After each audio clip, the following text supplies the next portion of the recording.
Mari kita cerdas, mari kita kritisi setiap omongan hamba Tuhan atau sesama orang Kristen yang hanya mencomot ayat tapi tidak mengerti konteks keseluruhannya. Perjanjian Lama dan Perjanjian Baru harus saling berhubungan. Biarkan Alkitab menafsirkan dirinya sendiri.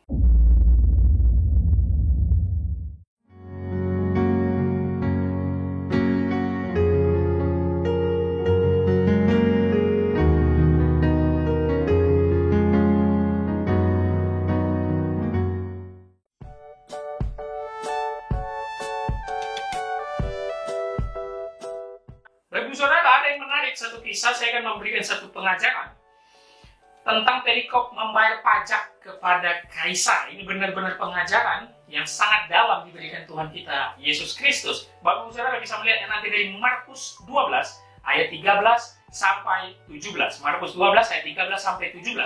Dari ayat 13 kita lihat ada orang Farisi, Herodian, datang kepada Yesus untuk menjerat dia atau mencobai dia dengan satu pertanyaan. Sering sekali mereka datang kepada Yesus bukan untuk menerima pengajaran yang asli, tapi ingin mencobai, menjerat dia dan menjatuhkan dia. Ayat 14-nya dikatakan gini, Guru, kami tahu engkau yang jujur, engkau tidak takut pada siapapun juga. Sebab engkau tidak mencari muka. Dari sebuah pertanyaan di ayat 14, Bapak Ibu Saudara, apakah diperbolehkan membayar pajak kepada kaisar? Haruskah kami bayar atau tidak? Ya, kita tahu tadi yang datang di ayat 13 adalah orang Farisi dan orang Herodian. Nah, mari kita masuk ke dalam konteksnya. Orang Herodian adalah pengikut Raja Herodes yang memerintah pada zaman Yesus. Ini orang-orang di bawah pemerintahan Herodes yang mengakui kekaisaran Romawi atau tunduk kepada Romawi.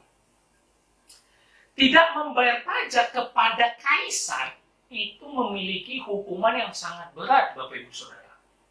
Kenapa? Karena kaisar yang memerintah pada zaman itu dan menjajah Israel, Romawi yang berkuasa, jadi harus ada pajak kepada kaisar. Makanya mereka mencoba Yesus. Yesus akan bilang, gak usah bayar pajak, hati-hati, kau akan siap ditangkap karena melawan kaisar. Nah, sedangkan orang Farisi, tadi ada dua orang, Farisi dan Herodian. Orang Farisi tidak mau bayar pajak kepada kaisar. Kenapa? Karena mereka akan melanggar hukum Taurat, mereka menyembah kaisar. Kalau mereka tunduk pada peraturan kaisar sehingga membayar pajak, mereka sama saja dengan menyembah kaisar. Bagi orang Yahudi, bagi orang Israel, itu penyembahan berhala.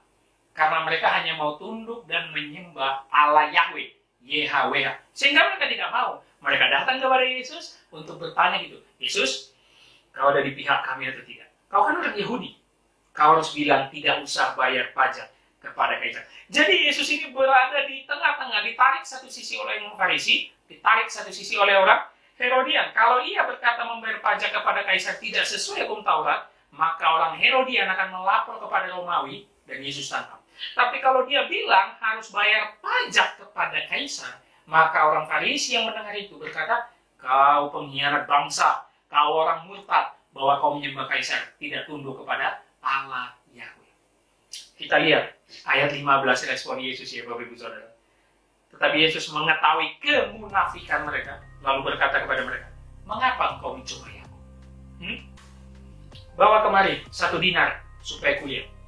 Dinar adalah mata uang perak Roma yang berlaku pada zaman itu untuk tukar-menukar. Perlu Bapak Ibu Saudara, 1 dinar itu upah yang diterima seorang pekerja dalam 1 hari. Jika kita konversikan ke zaman kita sekarang. Jadi saya misalkan UMR kita di Jakarta 4 juta, maka 1 dinarnya sekitar 180.000 upah pekerja buruh 1 hari. Nah, kita harus tahu dulu 1 dinar itu. Yesus ingin menunjukkan pembayaran pajak kepada kaisar harus dibayar juga dengan mata uang yang dikeluarkan oleh kaisar, yaitu 1 dinar. Kita lihat jawaban Yesus ayat 16 dan 17. Lalu mereka bawa. Maka ia bertanya kepada mereka. Yesus bertanya kepada orang Farisi dan Herodian. Gambar dan tulisan siapa? Mereka menjawab, gambar dan tulisan kaisar. Ayat 17.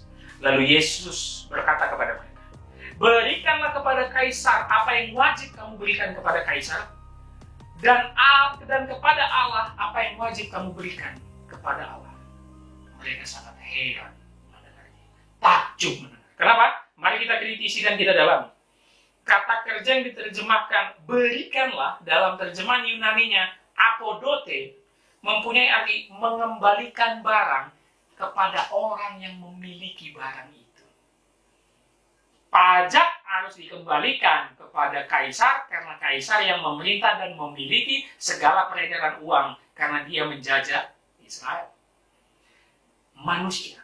Jadi uang harus dikembalikan pajak kepada kaisar. Nah, kenapa Yesus berkata begini? Dan kepada Allah, apa yang wajib kamu berikan kepada Allah, berikan juga. Apa maksudnya di situ? Manusia itu gambar cetak. Kalau tadi 1 dinar, gambar dan tulisan kaisar, manusia itu gambar cetak. Gambar dan peta Allah. Yesus membawa orang Farisi kembali ke kitab Kejadian. Manusia itu gambar dan peta Allah. Seakan-akan Yesus ingin berkata kepada orang Farisi, karena kau dicipta oleh Allah, karena kau milik Allah, berikan juga hidupmu dan kembalikan untuk Allah. Jadi jangan fokus ke kaisarnya doang. Hidupmu itu berikan juga semua untuk Allah. Berarti berikan untuk Allah, taat. Berarti apa salah satu ketaatan? Bayar pajak kepada kaisar. Dengan membayar pajak, manusia harus tunduk kepada pemerintahan. Karena pemerintahan juga berasal dari Allah. Dan mengakui bahwa pajak adalah milik kaisar. Dengan kita mengetahui kita adalah gambar peta teladan Allah, kita harus mengembalikan hidup kita juga kepada Allah. Mengembalikan hidup kita tentu termasuk segala bentuk uang, harta, kekayaan kita. Jawaban ini yang membuat mereka heran dan takjub. Yesus memiliki jawaban yang sangat luar biasa. Kiranya kita sebagai orang Kristen taat karena kita adalah gambar peta teladan.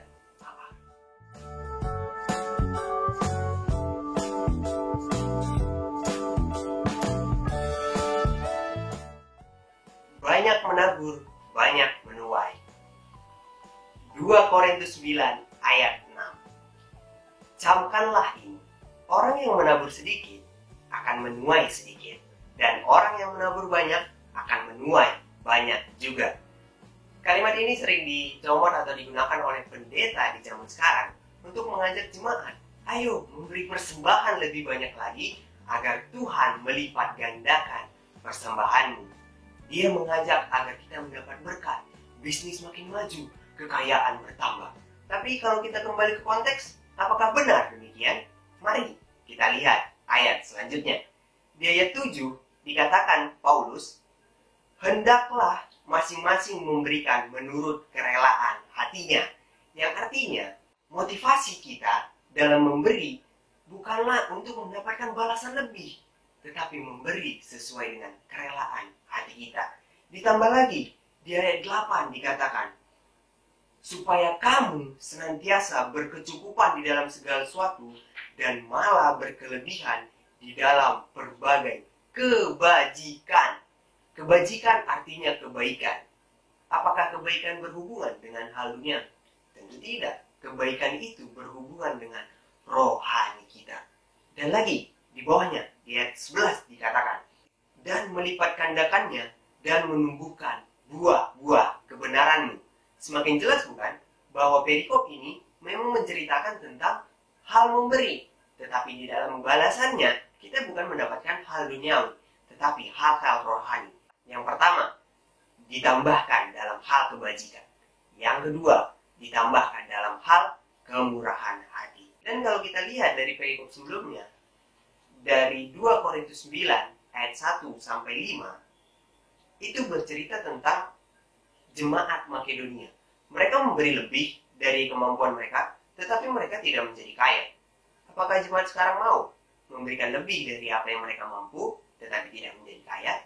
Di situ kita bisa belajar bahwa jemaat Makedonia ditambahkan bukan harta kekayaannya, tetapi kemurahan hatinya.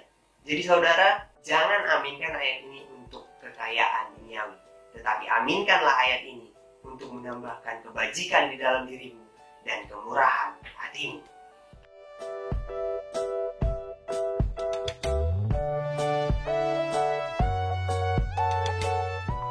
Sabar ada batasnya. Saya mau katakan Alkitab tidak pernah mendukung itu. Kesabaran tidak ada batasnya. Ketika engkau berkata sabar ada batasnya, sebenarnya engkau sedang emosi. Kita harus tahu, kita jangan mengikuti perkataan duniawi. Kita lihat mulai dari ayat 21. Matius 18. Kemudian datanglah Petrus berkata kepada Yesus, Tuhan, sampai berapa kali aku harus mengampuni saudaraku jika ia berbuat dosa terhadap aku? Sampai 7 kali kah? Yang perlu kita kritisi dari ayat 21 dan perkataan Petrus adalah, kenapa 7 kali? Kenapa Petrus nggak bilang 10 kali? Kenapa Petrus nggak bilang 3 kali, 5 kali ya? Padahal kalau kita disakiti sampai 3 kali saja, kayaknya udah nggak bisa ya ngampuni ya. Tapi Petrus 7. Hebat juga Petrus ya. Mari kita kritisi. Kenapa angka 7? Angka 7 bagi orang Yahudi atau Israel adalah simbol umum untuk segala hubungan dengan Allah. Ini merupakan angka favorit mereka. Karena angka 7 bagi orang Yahudi adalah angka sempurna. Nah itu dia. Angka sempurna. Kenapa? Hampir semua bagian hidup dari orang Yahudi semua memakai angka 7. Kita tahu kaki Dian. Ya, kaki Dian dalam perjanjian lama itu memiliki 7. Sehingga ada 7 lampu, 7 api nanti ya kaki Dian. Tindakan pendamaian dan pentahiran diselesaikan dengan 7 kali percikan oleh imam. Pendamaian dan pentahiran diselesaikan 7 kali oleh imam. Pengukuhan Sabat Yahudi, termasuk tahun Sabat, akan istirahat pada hari ke-7. Ya. Jadi ini sangat sakral bagi mereka. Tahun Yobel berdasarkan perhitungan angka 7. Demikian juga masa pentahiran dan perkabungan menggunakan angka 7. Jadi Yesus ingin pamer sebenarnya bahwa kalau aku sudah mengampuni sampai 7 kali, aku sudah manusia sempurna. Kita lihat ayat 22 apa kata Yesus. Bukan, pakai tanda seru Bapak Ibu Saudara. Petrus dibentak. Aku berkata kepadamu bukan sampai 7 kali, melainkan sampai 70 kali 7 kali.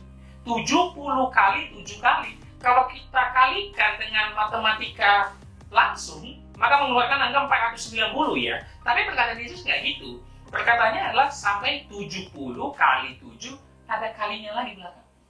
Dan tidak jelaskan angka berikutnya. Artinya Yesus ingin mengajarkan pengampunan itu present continuous Bapak Ibu Saudara. Terus menerus. Nggak ada endingnya. Terus menerus. Bukan artinya secara harfiah 70 kali 7 berarti 490 kali kita akan mengampuni orang. Saya yakin tidak ada orang berbuat salah sampai diampuni 490 kali. Melainkan Yesus mengajarkan pengampunan harus menjadi kebiasaan. Terus menerus. Lalu Yesus memperkuat statementnya dengan membuat satu perumpamaan. Kita lihat ayat 23 dan 24. Sebab hal kerajaan surga sumpama seorang raja yang hendak mengadakan perhitungan dengan hamba-hamba. Setelah ia mulai mengadakan perhitungan itu, dihadapkannya lah kepada seorang yang berhutang 10.000 talenta. Bagi saudara garis bawahi 10.000 talenta di ayat 24. Kita perlu tahu, talenta pada konteks perumpamaan ini itu adalah alat tukar menukar atau uang pada zaman itu. 1 talenta sama dengan 6.000 dinar. 1 dinar, seperti yang saya katakan, itu upah UMR 1 hari. UMR buruh 1 bulan, kalau kita pakai kondisi kita di Jakarta, 4 juta, berarti 22 hari kerja. Upah per hari 4 juta dibagi 22 hari kerja, itu 181.000 rupiah. Ya. Berarti 10.000 talenta sama dengan 60 juta dinar. 60 juta dinar dikali upah sehari, 181.000. Tahu Bapak Ibu Saudara hasilnya? 10,8 triliun. Itulah utang hamba itu kepada raja. 10,8 triliun. Ini kalau kita konversikan ke rupiah, uang yang sangat besar sekali Bapak Ibu Saudara ya. Lalu 25 dan 27 Bapak Ibu Saudara bisa membacanya secara langsung. Orang itu berkata dia tidak mampu melunaskan hutangnya. Dia sujud menyembah raja itu. Sabarlah raja, nanti akan kulunaskan. Tapi raja itu 27 tergerak hatinya belas kasihan. Sehingga dia membebaskan hutang hamba itu Bapak Ibu Saudara. 10,8 triliun dilunaskan. Betapa bahagianya dong hamba itu. Hutangnya sangat banyak dilunaskan langsung. Tapi kita lihat ayat 28. Tapi ketika itu hamba itu keluar mungkin dengan senang karena utangnya 10 triliun sudah lunas, ia bertemu dengan hamba lain yang pernah berhutang kepadanya. Tahu nggak hutang hamba lain atau temannya itu berapa? 100 dinar. Dan apa yang dilakukan hamba yang sudah dilunaskan hutangnya? Ia menangkap dan mencekik kawannya itu. Bayar hutangmu. Kita lihat dulu 100 dinar berapa. Kalau tadi hamba itu berhutang sama raja, talenta yang hasilnya 10 triliun. 100 dinar. 100 dikali upah harian 181.000. Hanya 18 juta 100.000. 10,8 triliun dibanding dengan 18.100.000. Tapi dia maksa mencekik dan menyuruh bayar. Padahal hamba ini sudah diampuni raja dari hutangnya yang sangat banyak. 29-35 Bapak Ibu Saudara bisa membacanya. Sujudlah kawannya itu memohon, sabarlah dulu, nanti akan melunaskan. Sama seperti dia sujud kepada raja itu. Tetapi dia menolak dan membawa hamba ini menuju penjara. Melihat itu banyak kawan-kawan sedih, menyampaikan itu kepada raja. Raja menyuruh memanggil orang itu dan berkata, "Hei hamba yang jahat, seluruh hutangmu telah kuhapuskan karena engkau memohon kepadaku. Bukankah engkau harus mengasihani temanmu yang berhutang juga?" Maka raja itu marah. Dia memanggil algojo dan menangkap orang yang sudah dilunaskan hutang itu.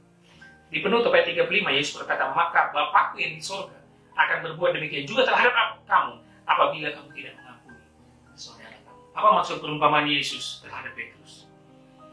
Kitalah hamba yang berhutang 10,8 triliun. Hutang kita nggak bisa kita bayar. Dosa kita itu begitu besar, Bapak Ibu Saudara, nggak bisa kita bayar.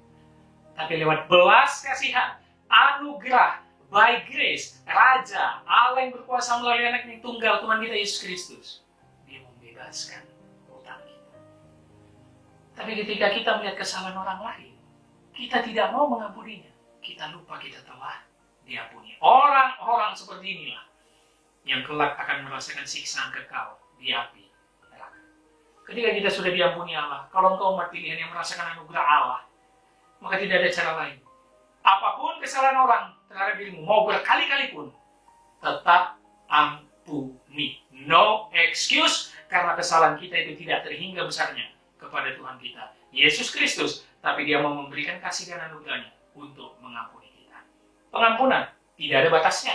Sabar tidak ada batasnya.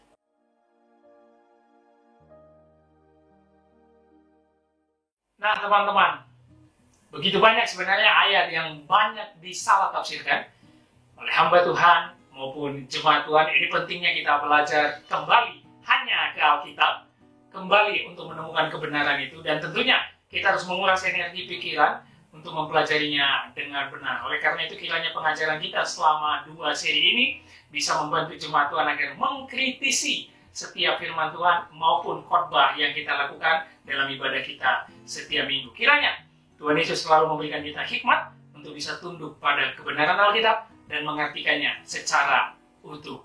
Shalom, Tuhan Yesus memberkati.